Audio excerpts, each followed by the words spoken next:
بسم اللہ الرحمن الرحیم وکذالک قولہ تعالی الزانیۃ والزانی ظاہر فی حق الزانی خفی فی حق اللوتی۔ اور اسی طرح اللہ تعالیٰ کا یہ قول بھی ہے، اسی طرح اس کی طرح، کس کی طرح؟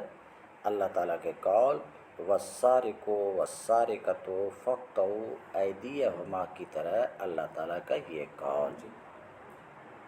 اتنی سی بات سمجھ میں آئی؟ اسی طریقے سے اللہ تعالیٰ کا یہ قول۔ تو یہ گفتگو کس ضمن میں چل رہی ہے؟ ظاہر کی گفتگو ہو چکی ہے، سمجھ رہے؟ خفی کو سمجھانا ہے۔ کس کو سمجھانا ہے؟ خفی کو سمجھانا ہے۔ ظاہر کو ما سبق میں سمجھا دیا جا چکا ہے، مگر ظاہر سی بات ہے کہ خفی کی ضد ظاہر ہے اور ظاہر کی ضد خفی ہے۔ وَتُعْرَفُ الْأَشْيَاءُ بِأَضْدَادِهَا، شے کی پہچان اس کے ضد سے ہوتی ہے۔ گورے کو پہچاننا ہے تو کالے کو پہچان، کالے کو پہچاننا ہے تو گورے کو پہچان۔ بات سمجھ رہے ہیں؟ تو ظاہر کو تو سمجھا دیا گیا ہے، سمجھنا ہے خفی کو۔ تو اب دیکھو اللہ رب العزت کا یہ ارشاد الزانیۃ والزانی، آگے ہے الزانیۃ والزانی فاجلدوا کل واحد منہما مئۃ جلدہ، زنا کرنے والے مرد اور زنا کرنے والی عورت دونوں میں سے ہر ایک کو 100 کوڑے مارو۔ یہ ترجمہ رہا۔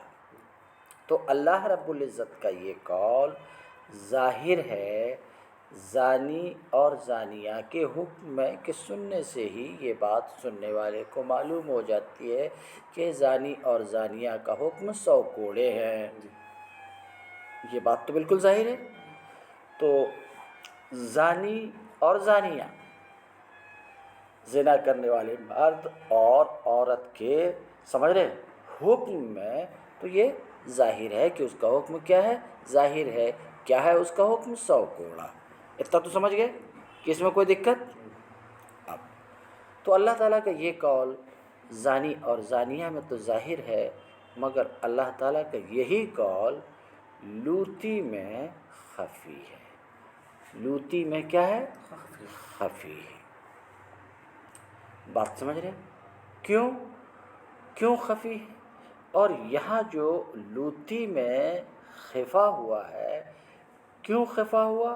نفس لفظ کی وجہ سے نہیں، بلکہ کسی امر عارض کی وجہ سے۔ وہ امر عارض کیا ہے؟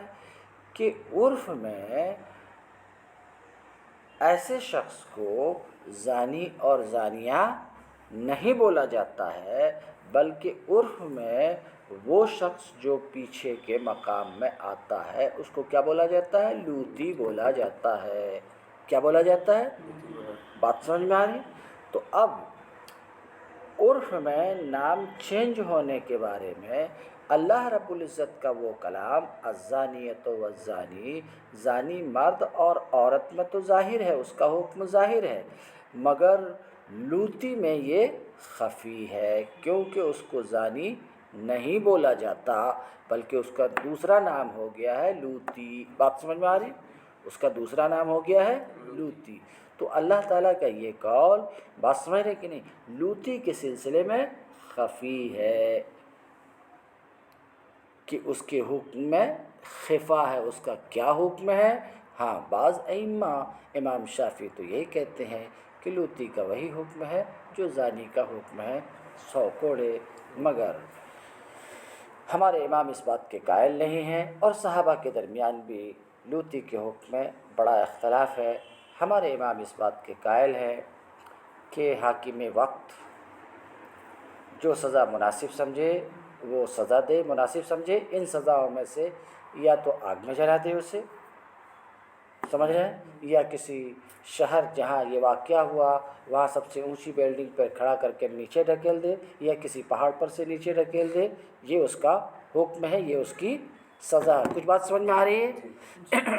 تو اللہ رب العزت کا یہ فرمان زانی اور زانیہ کے حق میں تو ظاہر ہے، کہ سن کے ہی مراد واضح ہو جاتی کہ ہر ایک کا حکم کیا ہے؟ 100 کوڑا ہے۔ سمجھ رہے ہیں؟ مگر لوتی کے بارے میں اللہ تعالیٰ کا یہ فرمان سمجھ رہے ہو، یہ قول لوتی کے بارے میں خفی ہے۔ کیوں خفی ہوا؟ کیوں خفی ہوا؟ خفی اس لیے ہوا کہ عرف میں اسے زانی اور زانیہ نہیں کہا جاتا، عرف میں اس کو کیا کہا جاتا ہے؟ لوتی کہا جاتا ہے۔ تو مراد میں پوشیدگی ہوئی، لوتی کے حق میں یہ آیت خفی ہے، لہٰذا لوتی پر وہ حکم نافذ نہیں ہوگا۔ سمجھ رہے کہ نہیں؟ لوتی کا وہ حکم نہیں ہوگا جو زانی اور زانیہ کا حکم ہوگا۔ ہمارے امام کے نزدیک بات کر رہا ہوں، بات سمجھ رہے ہیں؟ تو پھر پوچھنے والا پوچھے گا کہ کیا حکم ہوگا لوتی کا؟ تو بتایا کہ یہ حاکم وقت کے سپرد ہے، جو مناسب سزا سمجھے، آگ میں جلانا، سمجھ رہے ہیں؟ آگ میں جلانا یا اونچی بلڈنگ سے گرا دینا یا شہر سے نکال دینا، جو مناسب سزا سمجھے گا وہ سزا دے۔ یہ ہمارے امام کا مذہب ہے، امام اعظم کا مذہب ہے۔ اتنا سمجھ میں ہے؟ اتنا دیکھو۔ اسی طریقے سے اللہ تعالیٰ کا قول الزانیۃ والزانی، یہ ظاہر ہے زانی کے حق میں۔ یہ ظاہر ہے کس کے حق میں؟ زانی کے حق میں۔ زانی سمجھ رہے ہو؟ اور خفی ہے لوتی کے حق میں۔ کیسے خفی ہوا وہ میں سمجھایا، آگے دیکھو۔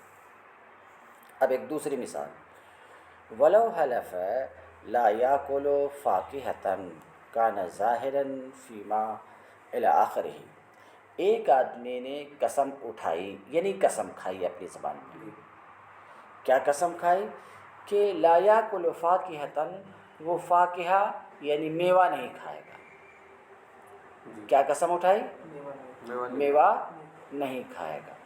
تو اس کی یہ قسم ایسی چیز میں تو ظاہر ہے جو میوے کے طور پر کھائی جاتی ہے، تفقہ کے طور پر کھائی جاتی ہے، خوش طبعی کے طور پر کھائی جاتی ہے، ایسی چیز میں تو یہ ظاہر ہے۔ کیونکہ فاکہہ تفقہ جو خوش طبعی کے طور پر کھائی جائے، تم کہو گے خوش طبعی کے طور پہ؟ ہم کچھ چیزیں جو کھاتے ہیں دو طریقے سے، بعض چیزیں تو پیٹ بھرنے کے لیے کھاتے ہیں، بعض چیزیں صرف موڈ فریش کرنے کے لیے کھاتے ہیں، سمجھ رہے کہ نہیں؟ تو غذائیت کے طور پر جیسے روٹی کھاتے ہیں، سبزی کھاتے ہیں، بات سمجھ رہے کہ نہیں؟ بولو بھائی۔ تو یہ غذائیت کے طور پہ، اور کبھی جیسے کوئی بادام ہے، پستہ ہے، یہ پیٹ بھرنے کے لیے نہیں کھاتے ہیں، خوش طبعی کے طور پر کھاتے ہیں۔ کچھ بات سمجھ میں آ رہی ہے؟ تو ایک آدمی نے کیا قسم اٹھائی؟ میوہ نہیں کھائے گا۔ تو اس کی یہ قسم ظاہر ہے ایسی چیز میں جو میوہ ہے، جو تفقہ کے طور پر، خوش طبعی کے طور پہ کھائی جاتی ہے۔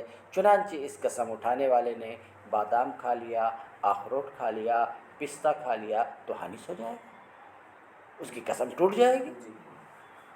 سمجھ رہے ہیں؟ ہاں، تو یہ اس کا یہ قول بادام میں، پستہ میں، اخروٹ میں ظاہر ہے۔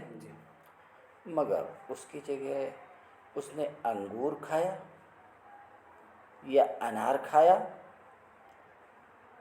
تو انگور اور انار میں خفی ہے۔ کیوں؟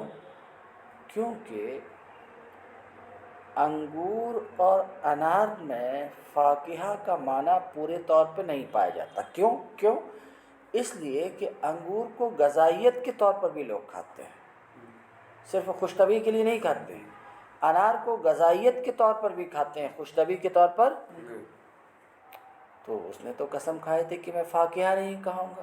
فاکہہ ایسی چیز کو کہتے ہیں جو خوش طبعی کے طور پہ کھائی جائے، غذائیت کے طور پہ نہ کھائی جائے۔ اور انگور ہے، انار ہے، یہ غذائیت کے طور پہ کھائی جاتی ہے، تو اس کی قسم اس کو شامل نہیں ہوگی۔ تو اس کا یہ قول اس میں کیا ہے؟ خفی ہے۔ کس میں؟ انگور میں، انار میں، سمجھ رہے ہو؟ خفی ہے۔ لہٰذا اگر اس نے انگور کھا لیا یا انار کھا لیا تو اس سے حانث کچھ سمجھ میں آیا؟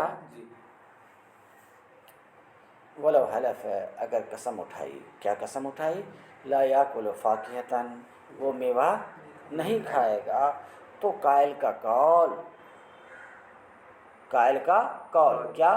لا آکل فاکہۃ، قائل کا قول لا آکل فاکہتن، میں فاکہہ نہیں کھاؤں گا، میوہ نہیں کھاؤں گا، اس کا یہ قول ظاہر ہے ایسی چیز میں جو بطور تفقہ اور خوش طبعی کے کھائی جاتی ہے، غذائیت کے لیے نہیں۔ سمجھ رہے ہیں؟ مثال دے کے سمجھا دیا۔ اور اس کا یہ قول خفی ہے، اس کا یہ قول لا آکل فاکہتن، مثلا اس نے کہا واللہ لا آکل فاکہہ، اللہ کی قسم میں فاکہہ نہیں کھاؤں گا، اور اس نے کھا لی کیا؟ انگور، یا کھا لیا انار، تو حانث نہیں ہوگا، کیونکہ یہ غذائیت کے طور پہ کھائی جاتی ہے یہ چیزیں، انگور اور انار، صرف تفقع کے طور پر کہتے ہیں۔ اس کا یہ قول ظاہر ہے ایسی چیز میں جو بطور تفقع اور خوش طبعی کے کھائی جاتی ہے، اور خفی ہے اس کا یہ قول انگور کے حق میں اور انار کے حق میں۔ تو خفی کو کئی مثال سے انہوں سمجھا دیے، ٹھیک ہے۔ اب حکم خفی کا کیا ہے؟ حکم الخفی وجوب الطلب۔ خفی تو جان چکے، خفی کی تعریف بھی کر چکے، جس کی مراد میں پوشیدگی ہو، مگر پوشیدگی نفس لفظ کی وجہ سے نہ ہو، امر عارض کی وجہ سے ہو۔ ہاں، مثال بھی دے دیا، کئی مثالیں گزر چکی۔ تو خفی کا کیا حکم ہے؟ وجوب الطلب، یعنی لفظ کے معنی اور محتملات کو تلاش کرنا۔ بولو بھائی، کس لیے؟ تاکہ پوشیدگی دور ہو جائے، تاکہ پوشیدگی دور ہو جائے۔ مثال کے طور پہ پہلے ہی میں سمجھا دیا کہ دیکھو اللہ تعالیٰ کا قول کیا، والسارق والسارقۃ فاقطعوا ایدیہما، تو چور مرد اور عورت کے سلسلے میں تو ظاہر ہے، مگر طرار اور نباش میں کیا ہے؟ خفی ہے۔ اللہ تعالیٰ کا یہ قول خفی ہے۔ تو یہاں جو خفا ہے تو لفظ کی وجہ سے نہیں، بلکہ ایک امر عارض کی وجہ سے، اور وہ امر عارض کیا ہے کہ عرف میں ایسے لوگوں کو جو کفن چراتے ہیں، ایسے لوگوں کو جو جیب قطر دیتے ہیں، ان کو سارق اور سارقہ نہیں بولتے ہیں، بلکہ عرف میں اس کو کیا بولتے ہیں؟ یا تو طرار بولتے ہیں، یا نباش بولتے ہیں، ہماری اپنی زبان میں پاکٹ مار بولتے ہیں، کفن چور بولتے ہیں، صرف چور نہیں بولتے ہیں۔ تو اس کی وجہ سے پوشیدگی ہو گئی پاکٹ مار کے سلسلے میں اور کفن چور کے سلسلے میں، کہ کیا اس کے لیے بھی وہی حکم ہے جو سارق کے لیے حکم ہے، یا اس کے لیے الگ حکم ہے؟ تو یہ طرار اور نباش میں خفی ہے۔ تو خفی کا کیا حکم ہے؟ وجوب الطلب، لفظ کے معنی کو تلاش کرنا واجب ہے، اس کے محتمل، اس میں کن کن باتوں کا احتمال ہے اس کو تلاش کرنا واجب ہے۔ کیوں؟ تاکہ خفا دور ہو جائے۔ تو ہم نے تأمل کیا کہ سارق سرقہ سے بنا ہے، سرقہ یعنی چوری۔ چوری کسے کہتے ہیں؟ تو چوری اس چیز کا نام ہے کہ مال محفوظ مال نگراں کی نگرانی میں، وہ مال جو نگراں کی نگرانی میں ہے، محفوظ ہے، کچھ غفلت کی وجہ سے، مال والے کی غفلت کی وجہ سے لے لینا، یہ چوری ہے۔ سمجھ رہے؟ اب دیکھتے ہیں یہ چوری کا معنی، یہ معنی طرار اور نباش میں پایا جاتا ہے کہ نہیں؟ یہی ہم کو وجوب الطلب، اس کے محتملات کو طلب کرنا واجب ہے۔